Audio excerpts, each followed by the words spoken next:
प्रिय छात्रों, आज हम दूसरी कक्षा का यानी आपकी कक्षा का पहला पाठ जो है विनती जो है एक कविता है, इसका आज हम अध्ययन करेंगे। ಅಂದರೆ ಇವತ್ತು ನಾವು ಮಕ್ಕಳ 2ನೇ ತರಗತಿಯ ಅಂದರೆ ನಿಮ್ಮ ತರಗತಿಯ 1ನೇ ಪಾಠವಾಗಿರುವಂತಹ ವಿನತಿ ಅನ್ನುವಂತಹ ಈ ಒಂದು ಕವಿತೆಯನ್ನು, ವಿನತಿ ಅಂದರೆ ಏನ್ರಿ ವಿನಂತಿ, ಈ ಒಂದು ಕವಿತೆಯ ಅರ್ಥವನ್ನು ಇವತ್ತು ನಾವು ನೋಡೋಣ. ಶಾಲೆಗಳ ಆರಂಭವಾದವು ಅಂದರೆ ನಾವೆಲ್ಲರೂ ಸೇರಿ ಇದನ್ನು ಕವಿತೆಯನ್ನು ಹಾಡೋಣ ಮಕ್ಕಳೇ.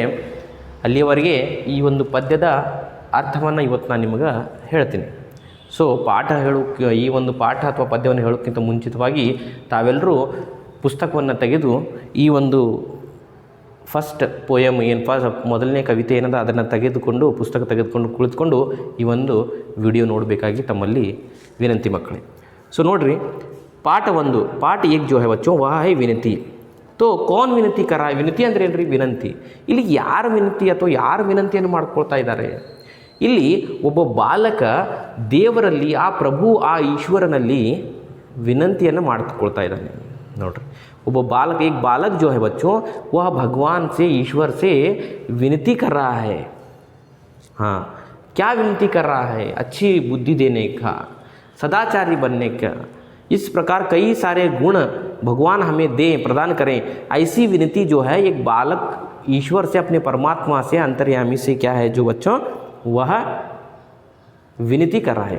ಒಬ್ಬ ಬಾಲಕ ಆ ಪರಮಾತ್ಮನಲ್ಲಿ, ಈಶ್ವರನಲ್ಲಿ ವಿನಂತಿಯನ್ನು ಮಾಡ್ಕೊಳ್ತಾ ಇದ್ದಾನೆ. ಏನು ವಿನಂತಿಯನ್ನು ಮಾಡ್ಕೊಳ್ತಾನೆ, ಏನು ರಿಕ್ವೆಸ್ಟನ್ನು ಮಾಡ್ತಾ ಇದ್ದಾನೆ ಅಂದ್ರೆ, ಏನು ವಿನಂತಿ ಮಾಡ್ತಾ ಇದ್ದಾನೆ ಅಂದ್ರೆ, ನಮಗೆ ಹೇ ಪ್ರಭು ನಮಗೆ ಒಂದು ಒಳ್ಳೆಯ ಜ್ಞಾನವನ್ನು ಕೊಡು, ಒಳ್ಳೆಯ ಜ್ಞಾನವನ್ನು ಕೊಡು, ಒಳ್ಳೆಯ ಬುದ್ಧಿಯನ್ನು ಕೊಡು, ಒಳ್ಳೆಯ ಒಂದು ಪರೋಪಕಾರಿ, ಬೇರೆಯವರು ಉಪಕಾರ ಮಾಡುವಂಥ ಗುಣವನ್ನು ಕೊಡು, ಸತ್ಯವನ್ನು ಮಾತನಾಡುವಂತಹ ಗುಣವನ್ನು ಕೊಡು, ಎಲ್ಲರ ಜೊತೆ ಬೆರೆಯುವಂಥ ಗುಣ ಕೊಡು, ನಮಗೆ ಈ ದೇಶವನ್ನು ರಕ್ಷಣೆ ಮಾಡುವಂತಹ ಒಂದು ಶಕ್ತಿಯನ್ನು ಕೊಡು, ದೇಶದ ಒಂದು ರಕ್ಷಕರಾಗಿ ನಾವು ಬಾಳಬೇಕು ಅಂತಹ ಒಂದು ಗುಣವನ್ನು ನಮಗೆ ಕೊಡು ಅಂತ ಈ ಸಾಕಷ್ಟು ಒಳ್ಳೆಯ ಗುಣಗಳ ಬಗ್ಗೆ ಇಲ್ಲಿ ಬಾಲಕ ದೇವರಲ್ಲಿ ಪ್ರಾರ್ಥನೆ ಮಾಡ್ತಾ ಇದ್ದಾನೆ. ಈ ಎಲ್ಲ ಗುಣಗಳನ್ನು ನನಗೆ ಕೊಡು ಹೇ ಭಗವಂತ ಅಂಥೇಳಿ ಒಬ್ಬ ಬಾಲಕ ದೇವರಲ್ಲಿ ಪ್ರಾರ್ಥನೆ ಮಾಡ್ತಾ ಇದ್ದಾನೆ. ಇಲ್ಲಿ ನಾವು ಚಿತ್ರದಲ್ಲಿ ನೋಡಬಹುದು, ಇಬ್ಬರು ಬಾಲಕರು ಮತ್ತು ಇಬ್ಬರು ಬಾಲಕಿಯರು ಇದ್ದಾರೆ.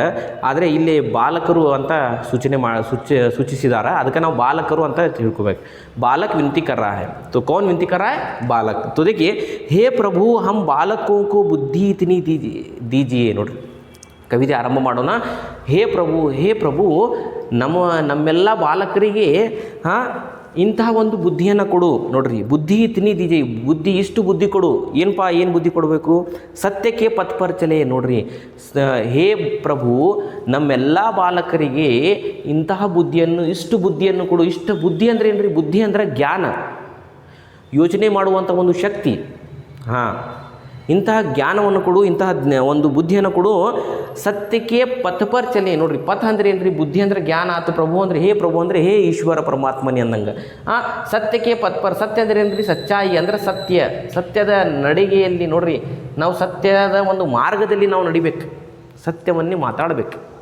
ಸಚ್ಚಾಯಿ ಕಾ ಪಾಲನ್ ಕರ್ನಾ ಹೇ, ಸತ್ಯಕ್ಕೆ ಪಥ ಪರ್ ಚಲನಾ ಹೇ. ಪಥ ಅಂದರೆ ಏನ್ರಿ? ಇಲ್ಲಿ ಪಥ ಅಂದರೆ ರಾಸ್ತಾ. ನೋಡ್ರಿ ಮಕ್ಕಳು, ಪಥ ಅಂದರೆ ಏನ್ರಿ? ರಾಸ್ತಾ. ನೋಡ್ರಿ, ಪಥ ಅಂದ್ರೆ ಏನ್ರಿ? ರಾಸ್ತಾ. ಸತ್ಯಕ್ಕೆ ಪಥ ಪರ್ ಚಲೆ ಸದಾಚಾರಿ ಬನ್ನಿ. ನೋಡ್ರಿ, ಸತ್ಯದ ಮಾರ್ಗದಲ್ಲಿ ನಾವು ನಡಿಬೇಕು. ಹೇ ಭಗವಂತ, ಹೇ ಈಶ್ವರ, ಹಮ್ ಸತ್ಯಕ್ಕೆ ಪಥ ಪರ್ चले, हम सदाचारी बने. देखिए, सदाचारी का अर्थ क्या है? अच्छे आचरण करने वाला, अच्छे काम करने वाला. देखिए बच्चों, जो बालक है सभी विनती कर रहे हैं, सत्य के पथ पर चले, ಸತ್ಯದ ಒಂದು ಮಾರ್ಗದಲ್ಲಿ ನಾವು ನಡಿಬೇಕು. ಹೇ ಪ್ರಭು, ಹೇ ಪರಮಾತ್ಮ, ಹೇ ಈಶ್ವರ, ನಾವೆಲ್ಲರೂ ಸತ್ಯದ ಒಂದು ಮಾರ್ಗದಲ್ಲಿ ನಡಿಬೇಕು. ಅಂದರೆ ಸತ್ಯದ ಒಂದು ಮಾರ್ಗ ಅಂದರೆ ಸತ್ಯದ ಒಂದು ಹಾದಿ ಇರ್ತದೇನ್ರಿ ಸರ್ ಅಂತಲ್ಲ. ಸತ್ಯದ ಮಾರ್ಗ ಅಂದ್ರೆ ನಮ್ಮ ಜೀವನದಲ್ಲಿ ನಾವು ಸತ್ಯವನ್ನು ಅಳವಡಿಸ್ಕೊಳ್ಬೇಕು. ಯಾವುದೇ ಸಣ್ಣಿದ್ರೂ ಸತ್ಯನ ಹೇಳಬೇಕು, ದೊಡ್ಡದಿದ್ರೂ ಸತ್ಯನ ಹೇಳಬೇಕು. ಸರ್ ಸಣ್ಣದೈತೆ ಹೇಳ್ರಿ, ನಾನು ಸುಳ್ಳು ಹೇಳ್ತೀನಿ, ದೊಡ್ಡದಷ್ಟೇ ಸತ್ಯ ಹೇಳ್ತೀನಿ, ಹಂಗಲ್ಲ. ನಮ್ಮ ಜೀವನದಲ್ಲಿ ಒಂದು ಸಣ್ಣ ಘಟನೆಯಿಂದ ಹಿಡಿದು ದೊಡ್ಡ ಘಟನೆ ಒಳಗೆ ಏನೇ ಇರಲಿ ಅದು ಸತ್ಯಾಂಶವನ್ನು ಹೇಳಬೇಕು. ನಮ್ಮ ಜೀವನದಲ್ಲಿ ನಾವು ಸತ್ಯದ ಪಾಲನೆಯನ್ನು ಮಾಡಬೇಕು, ಸುಳ್ಳು ಹೇಳಬಾರ್ದು. ತಂದೆ ತಾಯಿಗೆ ಸುಳ್ಳು ಹೇಳಬಾರ್ದು. ಹಿಂದಿ ಸರ್ ಹೋಮ್ವರ್ಕ್ ಕೊಟ್ಟಾರಿಲ್ಪ ಇವತ್ತು, ಇಲ್ಲಿ ಮಮ್ಮಿ ಕೊಟ್ಟಿಲ್ಲ ಸರ್, ಏನು ಹೇಳಿಲ್ಲತ್ತು ಹೋಮ್ವರ್ಕ್. ನಾ ಕೊಟ್ಟಿರ್ತೀನಿ, ಆದರೂ ಹೋಮ್ವರ್ಕ್ ಕೊಟ್ಟಿಲ್ಲ ಅಂತ ಹೇಳಿದ್ರಂದ್ರೆ ನೀವು ಸುಳ್ಳು ಹೇಳ್ದಂಗೆ. ನಾವು ಕೊಟ್ಟಿದ್ದಂದ್ರೆ ನೀವು ಕರೆಕ್ಟಾಗಿ ಕೊಟ್ಟಿರ, ಹಿಂದಿ ಸರ್ ವೀಡಿಯೋ ಒಳಗೆ ಹೇಳ್ಯಾರ, ಹೋಮ್ವರ್ಕ್ ಇದನ್ನು ಒಂದು ಸಲ ಬರಿ ಅಂತ ಹೇಳ್ಯಾರ ಅಂತ ಹೇಳಿದ್ರೆ ನೀವು ಸತ್ಯವನ್ನು ಮಾತಾಡಿದ್ರಿ ಅಂತ ಅರ್ಥ. ಸೊ ಒಂದು ಉದಾಹರಣೆ ಹೇಳಿದೆ ಮಕ್ಕಳೇ, ನಮ್ಮ ಜೀವನದಲ್ಲಿ ನಾವು ಸತ್ಯವನ್ನು ಅಳವಡಿಸ್ಕೊಳ್ಬೇಕು, ಸತ್ಯದ ಮಾರ್ಗದಲ್ಲಿ ನಡಿಬೇಕು. ಸತ್ಯದ ಒಂದು ಮಾರ್ಗ, ಸತ್ಯದ ಒಂದು ರಸ್ತೆಯಲ್ಲಿ ನಡಿಬೇಕು. ನಾವು ಸತ್ಯವನ್ನು ಮಾತಾಡಬೇಕು, ಸತ್ಯವನ್ನು ನುಡಿಬೇಕು. ಸೊ देखिए जीवन के पथ पर क्या है बच्चों, हम जीवन में क्या है, सत्य के पथ पर चलना है, सत्य के मार्ग पर चलना है, सत्य के रास्ते पर चलना है. ಅಂದರೆ ನಮ್ಮ ಜೀವನದಲ್ಲಿ ಸತ್ಯವನ್ನು ನಾವು ಮಾತಾಡಬೇಕು, ನಿಜವನ್ನು ಹೇಳಬೇಕು. ಹಮ್ ಸದಾಚಾರಿ ಬನ್ನಿ. ಸದಾಚಾರಿ ಅಂದ್ರೇನ್ರಿ? ಸದ್ ಅಂದ್ರೆ ಅಂದ್ರೆ ಒಳ್ಳೆಯ, ಆಚಾರ್ಯ ಅಂದ್ರೆ ಆಚರಣೆ ಮಾಡೋದು, ಒಳ್ಳೆಯ ಆಚರಣೆಗಳನ್ನು ಮಾಡಬೇಕು ನಾವು. ಗುರು ಹಿರಿಯನ ನಮಸ್ಕಾರ ಮಾಡೋದು, ಗುರು ಹಿರಿಯರ ಮಾತುಗಳನ್ನು ಕೇಳೋದು, ತಂದೆ ತಾಯಂದಿರನ್ನು ಗೌರವಿಸೋದು, ಅವ್ರ ಮಾತುಗಳನ್ನು ಕೇಳೋದು, ಬೆಳಗ್ಗೆ ಬೇಗ ಹೇಳೋದು, ತಮ್ಮ ಗೃಹ ಕಾರ್ಯಗಳನ್ನು, ಹೋಮ್ವರ್ಕ್ಗಳನ್ನು, ಶಾಲೆ ವರ್ಕ್ಗಳನ್ನು ಮಾಡೋದು. ಒಳ್ಳೆಯ ದೇವರ ಕಡೆ ನೀವು ಯಾವಾಗ ಆಗ್ತದೆ ನೀವು ಆವಾಗ ದೇವರನ್ನು ಹೋಗಿ ಪೂಜೆ ಮಾಡಬೇಕು, ದೇವರನ್ನು ನಂಬಬೇಕು. ಈ ರೀತಿ ಒಳ್ಳೆಯ ಸಂಸ್ಕೃತಿಗಳನ್ನು, ಒಳ್ಳೆಯ ಆಚರಣೆಗಳನ್ನು ನೀವು ಮಾಡ್ತಾ ಇದ್ರಿ ಅನ್ನೋದಕ್ಕಿಂತ ನಾವು ಸದಾಚಾರಿ, अच्छे आचरण करने वाला, गुरुजनों का बड़ों का आदर करने वाला, भगवान के जो बताए हुए मार्गों पर चलने वाला, किसी का मन दुखाने वाला नहीं, सबके साथ प्रेम से रहने वाला. तो ऐसे आचरण को कहते हैं बच्चों हम सदाचारी. सदाचारी ಅಂದರೆ अच्छे आचरण करने वाला. ಇಲ್ಲಿ ನೋಡ್ತೀವಿ ನಾವು ಶಬ್ದಾರ್ಥ ಇಲ್ಲೈತಿ, अच्छे आचरण करने वाला. अच्छा आचरण ಅಂದರೆ ಒಳ್ಳೆಯ ಆಚರಣೆ. ಆಚರಣೆ ಅಂದ್ರೆ ಏನ್ರಿ ಸರ್? ಒಳ್ಳೆಯ ಕೆಲಸಗಳು, ಒಳ್ಳೆಯ ಆಚರಣೆ. ಇಂಥ ಎಲ್ಲ ಏನು ಕೆಲಸಗಳಲ್ಲ, ಗುರು ಹಿರಿಯರಿಗೆ ನಾವು ಗೌರವ ಕೊಡುವುದು, ಮತ್ತು ಏನಪ್ಪ ಅವ್ರು ಹೇಳಿದಂಥ ಕೆಲಸ ಕಾರ್ಯಗಳನ್ನು ಮಾಡುವುದು, ದೊಡ್ಡವರ ಚಿಕ್ಕವ್ರ ಜೊತೆ ಪ್ರೀತಿಯಿಂದ ಇರುವುದು, ಸ್ನೇಹದಿಂದ ಇರುವುದು, ತನ್ನ ಕೆಲಸಗಳನ್ನು ತಾನು ಸರಿಯಾಗಿ ಮಾಡುವುದು, ಸುಳ್ಳು ಹೇಳಬಾರ್ದು ಅಥವಾ ಹೇಳದೇ ಇರುವುದು, ಸತ್ಯದ ಮಾರ್ಗದಲ್ಲೇ ನಡೆಯುವುದು. ಇವೆಲ್ಲ ಆಚರಣೆಗಳಿಗೆ ಅಂತೀವಿ ನಾವು ಅಚ್ಚೆ ಆಚರಣೆ, ಒಳ್ಳೆಯ ಆಚರಣೆಗಳು ಅಂತ ನಾವು ಕರಿತೀವಿ. ಅದಕ್ಕೆ ಸತ್ಯಕ್ಕೆ ಪಥ ಪರ್ ಚಲಿ ಹಮ್ ಸದಾಚಾರಿ ಬನ್ನಿ. ನೋಡ್ರಿ ಇಲ್ಲಿ ಏನು ಹೇಳ್ತಾ ಇದ್ದಾರಪ್ಪ ಅಂತಂದ್ರೆ, ಬಾಲಕ ಏನು ಬಿಡ್ಕೊಳ್ತಾ ಇದ್ದಾನೆ ಈಶ್ವರ ಪರಮಾತ್ಮನಲ್ಲಿ, ಹಮ್ಮೆ ಸತ್ಯಕ್ಕೆ ಪಥ ಪರ್ ಚಲಿ, ನಾವು ಸತ್ಯದ ಮಾರ್ಗದಲ್ಲಿ ನಡಿಬೇಕು ಹೇ ಪ್ರಭು, ಮತ್ತು ನಾವು ಸದಾಚಾರಿಯಾಗಬೇಕು, ನಾವು ಒಳ್ಳೆಯ ಆಚರಣೆಯನ್ನು ಮಾಡುವಂತಹ ಮಕ್ಕಳಾಗಬೇಕು ನಾವು. ಪರಹಿತ ಹಮಾರೆ ಕರ್ಮ ಹೋ. ಕರ್ಮ ಅಂದ್ರೆ ಏನ್ರಿ? ಕರ್ಮ ಅಂದರೆ ಕಾಮ. ಇಲ್ಲಿ ಬರ್ಸಿದ್ನ ಕರ್ಮ ಅಂದ್ರೆ ಏನ್ರಿ? ಕಾಮ. ಪರಹಿತ ಹಮಾರೆ ಕರ್ಮ ಹೋ. ಪರಹಿತ ಅಂದ್ರೆ ಏನ್ರಿ? ಪರಹಿತ ಅಂದ್ರೆ ಬೇರೆಯವರ ಹಿತ, ಬೇರೆಯವರಿಗೆ ಒಳ್ಳೆಯದನ್ನು ಮಾಡೋದು.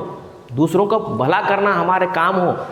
ನೋಡ್ರಿ ಮಕ್ಕಳು ಎಷ್ಟು ಚೆನ್ನಾಗಿ, ಎಷ್ಟು ಸುಂದರವಾದಂಥ, ಎಂದು ಒಳ್ಳೆಯದಾದಂಥ ಗುಣಗಳ ಮೌಲ್ಯಗಳನ್ನು ಆ ಪರಮಾತ್ಮನಲ್ಲಿ ಈಶ್ವರನೇ ಬೇಡ್ಕೊಳ್ತಾ ಇದ್ದಾರೆ.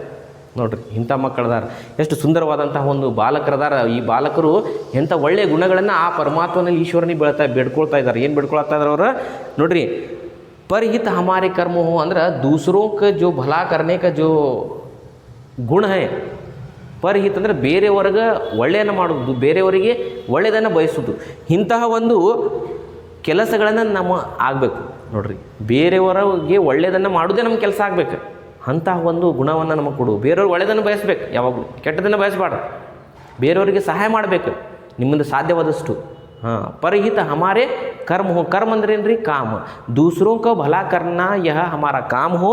हम ಆಜ್ಞಾಕಾರಿ ಬನೆ. ನೋಡ್ರಿ, ನಾವು ಆಜ್ಞೆಯನ್ನು ಪಾಲನೆ ಮಾಡುವುದಕ್ಕೆ ಆಜ್ಞಾಕಾರಿ ಅಂತ ಹೇಳ್ತೀವಿ. ನೋಡ್ರಿ, ಆಪ್ಕ ಆಜ್ಞಾಕಾರಿ ಛಾತ್ರ ಅಂದರೆ ನಿಮ್ಮ ಆಜ್ಞೆಯನ್ನು ಪಾಲಿಸುವಂತಹ ಒಬ್ಬ ವಿದ್ಯಾರ್ಥಿ ನಾನು. ನೋಡ್ರಿ, ಆಪ್ಕ ಆಜ್ಞಾಕಾರಿ ಪುತ್ರ ಅಂದ್ರೆ ನಿಮ್ಮ ಆಜ್ಞೆಯನ್ನು ಮಾಡುವಂಥ ಮಗ ನಾನು ಅಂತ ಹೀಗೆ ಪತ್ರದಲ್ಲಿ ಬರಿತೀವಿ ನಾವು. ಪತ್ರ ಲೇಖನೊಳಗೆ ಬರಿತಿರ್ತಾರೆ ಕೆಳಗೆ ಲಾಸ್ಟಿಗೆ. ಸೊ ಆಜ್ಞಾಕಾರಿ ಅಂದ್ರೆ ಏನು ರೀ? ಆಜ್ಞಾಕಾರಿ ಅಂದ್ರೆ ಆಜ್ಞೆಯನ್ನು ಪಾಲನೆ ಮಾಡುವಂತಹ. ಅದಕ್ಕೆ ಮುಂದೆ ಏನು ಹೇಳ್ತಾನೆ ಇಲ್ಲಿ ನೋಡ್ರಿ, ಬಾಲಕ ಏನು ಬಿಡ್ಕೊಳ್ತಾನ? परहित हमारे कर्म हो हम परोपकारी बने ಅಂದ್ರೆ परहित हमारे कर्म हो, परहित हमारे कर्म हो हम ಪರೋಪಕಾರಿ ಬನ್ನಿ ಅಂದ್ರೆ ಬೇರೆಯವರ ಹಿತ ಅಥವಾ ಬೇರೆಯವರಿಗೆ ಒಳ್ಳೆಯದನ್ನು ಮಾಡೋದು ಅಥವಾ दूसरों का भला करना जो है वह हमारा काम हो. ಬೇರೆಯವರಿಗೆ ಒಳ್ಳೆಯದನ್ನು ಬಯಸೋದೇ ನಮ್ಮ ಕೆಲಸ ಆಗಬೇಕು. हम ಪರೋಪಕಾರಿ ಬನ್ನಿ. ಪರೋಪಕಾರಿ ಅಂದ್ರೆ ನಾವು ಪರೋಪಕಾರಿ ಅಂದರೆ दूसरों का भला, दूसरों पर उपकार करने वाला. ನೋಡ್ರಿ, ಪರೋಪಕಾರಿ ಅಂದರೆ ಬೇರೆಯವರ ಮೇಲೆ ಉಪಕಾರ ಮಾಡುವಂಥ. ನಾವು ಪರೋಪಕಾರಿ ಆಗಬೇಕು. जो दूसरों पर उपकार करता है उसे कहते हैं हम परोपकारी. देखिए, दूसरों पर उपकार करने वाले हम बने. ಗುರುಜನೋ ಕಾ ಕರೆ ಆದರ ಹಮ್ ಆಜ್ಞಾಕಾರಿ ಬನೆ ಅಂದ್ರೆ ಗುರುಜನೋ ಕಾ. ಗುರುಜನ ಅಂದರೆ ಗುರುಜನ ಅಂದರೆ ಶಿಕ್ಷಕ. ಗುರುಗಳ ಮಾತುಗಳನ್ನು ಗುರುಗಳಿಗೆ ನಾವು सम्मानವನ್ನು ಕೊಡಬೇಕು, ಗೌರವವನ್ನು ಕೊಡಬೇಕು. ಅದಕ್ಕೆ ಗುರುಜನೋ ಕಾ ಕರೆ ಆದರ, ಗುರುಜನೋ ಕಾ ಹಮ್ ಆದರ ಕರೆ, ಶಿಕ್ಷಕೋ ಕಾ ಆದರ ಕರೆ, ಹಮ್ ಆಜ್ಞಾಕಾರಿ ಬನಿ ಅಂದ್ರೆ ನಾವು ಆಜ್ಞೆಯನ್ನು ಪಾಲನೆ ಮಾಡುವಂಥ ಆಗ್ಬೇಕು. ನಾವು ಗುರುಗಳಿಗೆ ಅವ್ರಿಗೆ ಸನ್ಮಾನವನ್ನು ಕೊಡಬೇಕು, ಅವ್ರ ಗೌರವವನ್ನು ಕೊಡೋ ರೆಸ್ಪೆಕ್ಟ್ ಕೊಡಬೇಕು. ನಮ್ಮಿಂತ ದೊಡ್ಡ ಇರುವಂತಹ ಶಿಕ್ಷಕರು ನಮ್ಗೆ ಯಾರೇ ಕಲಿಸಿರಲಿ, ಇವತ್ತು ಈಗಿರಲಿ ಹಿಂದೆ ಕಲಿಸಿ ಹೋಗಿರಲಿ, ಅವ್ರು ಯಾರೇ ಇರಲಿ, ಅವು ಎಲ್ಲ ಶಿಕ್ಷಕರು ಕೂಡ ಅವ್ರಿಗೆಲ್ಲರಿಗೂ ಕೂಡ ಗುರುಗಳಿಗೆ ನೀವು ಯಾವಾಗಲೂ ಗೌರವವನ್ನು ಕೊಡಬೇಕು, ಅವ್ರಿಗೆ ಸನ್ಮಾನ ಕೊಡಬೇಕು. ಆಜ್ಞಾಕಾರಿ ಬನ್ನಿ ಅಂದ್ರೆ ನಾವು ಅವರ ಆಜ್ಞೆಯನ್ನು ಪಾಲನೆ ಮಾಡುವಂತಹವರಾಗಬೇಕು ನಾವು ಅಂಥೇಳಿ ಈ ಮಕ್ಕಳು, ಈ ಒಂದು ಬಾಲಕರು ಆ ಭಗವಂತನಲ್ಲಿ, ಆ ಈಶ್ವರನಲ್ಲಿ ಪ್ರಾರ್ಥನೆ ಮಾಡ್ಕೊಳ್ತಾ ಇದ್ದಾರೆ. ಸೊ ಇನ್ನೊಮ್ಮೆ ನೋಡಿದ ಮಕ್ಕಳು ನೋಡ್ರಿ, ಹೇ ಪ್ರಭು ಹಮ್ ಬಾಲಕೋಂಕೋ ಬುದ್ಧಿ ಇತನಿ ದೀಜಿಯೇ. ಹೇ ಪ್ರಭು ಅಂದ್ರೆ ಅಂದರೆ ಈಶ್ವರ ಪರಮಾತ್ಮ. ಹೇ ಈಶ್ವರ, ನಮ್ಮೆಲ್ಲ ಬಾಲಕರಿಗೆ ಇಷ್ಟು ಬುದ್ಧಿಯನ್ನು ಕೊಡು. ಏನಪ್ಪ? ಬುದ್ಧಿ ಇತನಿ ದೀಜಿಯೇ. ಬುದ್ಧಿ ಅಂದರೆ ಜ್ಞಾನ, ಅಂತ ಜ್ಞಾನ, ಸೋಚನೆ ಸಮझने की ಶಕ್ತಿ. ನಮಗಿಷ್ಟು ಬುದ್ಧಿಯನ್ನು ಕೊಡು. ಎಷ್ಟಪ್ಪ ಅಂದ್ರೆ ಸತ್ಯಕ್ಕೆ ಪಥಪರ್ ಚಲೆ, ಸತ್ಯದ ಒಂದು ಮಾರ್ಗದಲ್ಲಿ ನಾವು ನಡಿಬೇಕು. ಹಮ್ ಸದಾಚಾರಿ ಬನೆ. ಹमें क्या बनना है? हमें सदाचारी बनना है. कैसे मार्ग पर चलना है? सत्य के मार्ग पर, सत्य के पथ पर. पथ ಅಂದ್ರೆ रास्ता, मार्ग. सत्य के पथ पर चलना है और हमें सदाचारी बने. ऐसे इतनी हमें बुद्धि दीजिए. परहित हमारे कर्म हो, दूसरों का अच्छा करना हमारा काम हो. परहित हमारे कर्म हो, हम परोपकारी बने, हम दूसरों को उपकार करने वाला बने. हम दूसरों के उपकार करने वाले. ಪರೋಪಕಾರಿ ಅಂದ್ರೆ ಏನ್ರಿ? दूसरों पर उपकार करने वाला. परहित हमारे कर्म हो ಅಂದ್ರೆ ಬೇರೆಯವರಿಗೆ ಒಳ್ಳೆಯದನ್ನು ಬಯಸುವುದೇ ನಮ್ಮ ಕೆಲಸ ಆಗಬೇಕು, ಮತ್ತು ನಾವು ಪರೋಪಕಾರಿ ಆಗಬೇಕು, ಬೇರೆಯವ್ರಿಗೆ ಉಪಕಾರ ಮಾಡೋರಾಗಬೇಕು. ಅಂತಹ ಒಂದು ಗುಣಗಳನ್ನು ಕೊಡು ಹೇ ಭಗವಾನ್, ಹೇ ಪರಮಾತ್ಮ ಅಂತ ಕೇಳ್ತಾ ಇದ್ದಾರೆ ಮಕ್ಕಳು, ಬಾಲಕರು. ನೋಡ್ರಿ, ಗುರುಜನೋಕ ಕರೆ ಆಧಾರ, ಗುರುಗಳ ಒಂದು ಗೌರವವನ್ನು ಕೊಡಬೇಕು. ನಾವು ಗುರುಗಳಿಗೆ ಗೌರವವನ್ನು ಕೊಡಬೇಕು. ಅವರ ಆಜ್ಞೆಯನ್ನು ಅಥವಾ ಅವರ ಆಜ್ಞೆಯನ್ನು ನಾವು ಪಾಲನೆ ಮಾಡಬೇಕು. आज्ञाकारी बने. सर ನೀವು ज्ञान आतिरल्री, हिंदी में जब ज्ञ नहीं कहते बच्चों, ज्ञ का उच्चारण कहते हैं. देखिए जैसे कि प्रतिज्ञा कहते हैं ना, प्रतिज्ञा ಅನ್ನಂಗಿಲ್ಲ ನಾವು. ಸೊ देखिए हम ಆಜ್ಞಾಕಾರಿ ಬನೆ. ನೋಡ್ರಿ, ಗುರುಗಳಿಗೆ ಸನ್ಮಾನವನ್ನು ಕೊಡಬೇಕು, ಗುರುಗಳಿಗೆ ಗೌರವವನ್ನು ಕೊಡಬೇಕು, ಅವರ ಆಜ್ಞೆಯನ್ನು ನಾವು ಪಾಲನೆ ಮಾಡಬೇಕು. ಅದಕ್ಕೆ ಆಜ್ಞಾಕಾರಿ ಬನ್ನಿ ಅಂದರೆ, ಆಜ್ಞಾಕಾರಿ ಬನ್ನಿ ಅಂದರೆ ಅಂದರೆ ಆಜ್ಞೆಯನ್ನು ಪಾಲನೆ ಮಾಡುವವರಿಗೆ ಏನು ಕರಿತೀವಿ ನಾವು? ಆಜ್ಞಾಕಾರಿ ಬನ್ನಿ ಅಂತ ಕರಿತೀವಿ ನಾವು. ಸೊ ಈ ಥರ ಬಾಲಕರು ದೇವರಲ್ಲಿ ಪ್ರಾರ್ಥನೆ ಮಾಡ್ತಾ ಇದ್ದಾರೆ, ಇಂತಹ ಗುಣಗಳನ್ನು ನಮಗೆ ಕೊಡು ಅಂಥೇಳಿ. ಕೌನ್ ವಿನಂತಿ कर रहा है बच्चों? बालक विनती कर रहा है. किससे विनती कर रहा है? बालक ईश्वर से या प्रभु से विनती कर रहा है. कैसा रास्ता अपनाकर मनुष्य सदाचारी बन सकता है? अच्छे आचरण. कैसा रास्ता? सत्य का रास्ता, सत्य के पथ पर चलना है. परोपकारी मनुष्य के कर्म किस प्रकार हो? उसके कर्म परहित हो. देखिए, परहित उसके कर्म हो. कर्म अर्थात काम. काम कैसे होना चाहिए मनुष्य के? दूसरों के हित के लिए काम होना चाहिए. परहित. किसकी आज्ञा मानकर हम आज्ञाकारी बन सकते हैं? किसकी आज्ञा मानना है हमें? यार आज्ञा ನಮ್ಮ ಪಾಲನೆ ಮಾಡಿ ನಾವು ಆಜ್ಞಾಕಾರಿ ಆಗ್ತೀವಪ್ಪ. गुरु हिरियर, शिक्षकर. सो गुरुजनों की आज्ञा मानकर हम क्या बन सकते हैं? आज्ञाकारी बन सकते हैं. बच्चे अपने देश की रक्षा किस प्रकार कर सकते हैं? या ಇದು ಒಂದು ಮುಂದಿನ ತರಗತಿಯಲ್ಲಿ ನೋಡೋಣ ಮಕ್ಕಳೇ. ಮುನ್ನ 3 ಪ್ರಶ್ನೆಗಳು, 3 ಇದು ಒಂದೆರಡು 5 ಪ್ರಶ್ನೆಗಳು ಇವತ್ತಿನ ಒಂದು ಭಾಗದಲ್ಲಿ ಬಂದು ಮಕ್ಕಳೇ. ಈ ಶಬ್ದಾರ್ಥಗಳನ್ನು ಅರ್ಥ ಮಾಡ್ಕೊಡ್ರಿ, ಹಾಗೂ ನಾನು ಹೇಳಿದಂಥ ವಿಡಿಯೋ ಸರಿಯಾಗಿ ಕೇಳ್ರಿ. ಪದ್ಯವನ್ನು ಮೊದಲು ಒಂದು ಸಲ ಓದ್ಕೊಡ್ರಿ, ನಿಮಗೆ ಖಂಡಿತವಾಗಿ ಈ ಪದ್ಯ ತಿಳಿತದೆ. ಇನ್ನೂ ಅರ್ಧ ಭಾಗ ಉಳಿದಿದೆ, ಮುಂದಿನ ತರಗತಿಯಲ್ಲಿ ನಾವು ನೋಡೋಣ ಮಕ್ಕಳೇ. ಅಲ್ಲಿವರೆಗೆ ಈ ಒಂದು ಪದ್ಯದ ಹೆಡ್ಡಿಂಗ್ ಹಾಕಿ ಈ ಶಬ್ದಾರ್ಥ ಇವತ್ತೇನು ಬರ್ಸಿಲ್ಲ ನಾನು, ಈ ಶಬ್ದಾರ್ಥಗಳನ್ನು ನೀಟಾಗಿ ಕೇವಲ ಒಂದೇ ಸಲ ಬರೆದು ನೋಟ್ಬುಕ್ಕಲ್ಲಿ ಚೆನ್ನಾಗಿ ದುಂಡಾಗಿ ಬರೆದು ಒಂದೊಂದು ಲೈನ್ ಬಿಟ್ಟು ಅತಿ ಸುಂದರವಾಗಿ ಬರೆದು ನನಗೆ ಕಳಿಸ್ಕೊಡಿ. ಮುಂದಿನ ಭಾಗದಲ್ಲಿ ನಾವು ಮುಂದಿನ ಈ ಪದ್ಯದ ಭಾಗವನ್ನು ನೋಡೋಣ. ಆವಾಗ ಇನ್ನೂ ಕೆಲವು ಶಬ್ದಾರ್ಥಗಳನ್ನು ಬರೆಸ್ತೀನಿ. ಅದಾದ ನಂತರ ಈ ಕವಿತೆ ಮುಗೀತದ. ಕವಿತೆ ಮುಗಿದ ತಕ್ಷಣ ಒಂದಿನ ನಾನು ನಿಮ್ಗೆ PDF ನೋಟ್ಸ್ ಕಳಿಸ್ತೀನಿ. ನಾನು ಕಳಿಸಿದ ನಂತರ ನೀವು ಅದನ್ನು ಟೆಕ್ಸ್ಟ್ ಬುಕ್ಕಲ್ಲಿ ಫಿಲ್ ಮಾಡಬೇಕು. ಆಮೇಲೆ ನೋಟ್ಬುಕ್ಕಲ್ಲಿ ಒನ್ ಟೈಮ್ ಬರಿಬೇಕು. ಇದನ್ನು ಈಗ ಬರೀರಿ, ಮತ್ತು ಮುಂದೆ ನಾ ಹೇಳಿದೆ ಅಂದರೆ ನೆಕ್ಸ್ಟ್ ಕಂಟಿನ್ಯೂ ಇದರ ನಂತರ ಶಬ್ದಾರ್ಥ ನೀವು ಬರಿಬೇಕು. ಅಲ್ಲಿವರೆಗೂ ಮನೆಯಲ್ಲಿರಿ, ಸುಂದರವಾದಂಥ ಈ ಕವಿತೆಯನ್ನು ಓದ್ಕೊಂಡು ಇದನ್ನು ಭಾವಾರ್ಥವನ್ನು ತಿಳ್ಕೊಳ್ರಿ.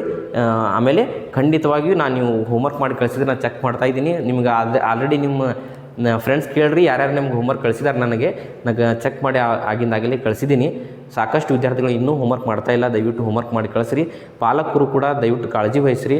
ನಾವು ಪದೇ ಹೇಳ್ತಾ ಇದ್ದೀನಿ ನಿಮಗೆ, ಹೋಮ್ವರ್ಕ್ ಮಾಡಿ ನನಗೆ ಅದೇ ಒಂದೇ ನೋಟ್ಬುಕ್ದಲ್ಲಿ ಬರೀರಿ, ಮತ್ತೊಂದು ಹೊಸ ನೋಟ್ಬುಕ್ ಮಾಡೋ ಅವಶ್ಯಕತೆ ಇಲ್ಲ. ಸೊ ಕಂಟಿನ್ಯೂ ಒಂದೇ ಸಲ ಇದು ಬರೆದು ನನಗೆ ಕಳಿಸ್ರಿ ಮಕ್ಕಳೇ. ಮತ್ತು ಅರ್ಥವನ್ನು, ಪಾಠವನ್ನು ಬಹಳ ಸುಂದರವಾಗಿ ಕೇಳ್ಕೊಂಡು ತಿಳಿದು ಆ ಪ್ರಶ್ನೋತ್ತರಗಳನ್ನು ಸ್ವಲ್ಪ ನೋಡ್ಕೊಳ್ರಿ. ಮುಂದಿನ ತರಗತಿಯಲ್ಲಿ ಕವಿತೆಯ ಶಬ್ದಾರ್ಥಗಳನ್ನು ಬರೆಸಿ ಕವಿತೆಯನ್ನು ಮುಗಿಸ್ತೀನಿ. ಆಮೇಲೆ ಇದ್ರ ಕ್ವಶನ್ ಆನ್ಸರ್ ನಾನು ಕಳಿಸ್ತೀನಿ. ಅಲ್ಲಿವರೆಗೂ ಯಾರು ಬರಿಬೇಡ್ರಿ, ನಾನು ಕಳಿಸಿದ ನಂತರ ಬರೀಕ್ರಂತ. ಓಕೆ, ಅಲ್ಲಿವರೆಗೂ ಮನೆಯಲ್ಲಿರಿ, ಸುರಕ್ಷಿತವಾಗಿರಿ ಮಕ್ಕಳೇ. ಧನ್ಯವಾದಗಳು.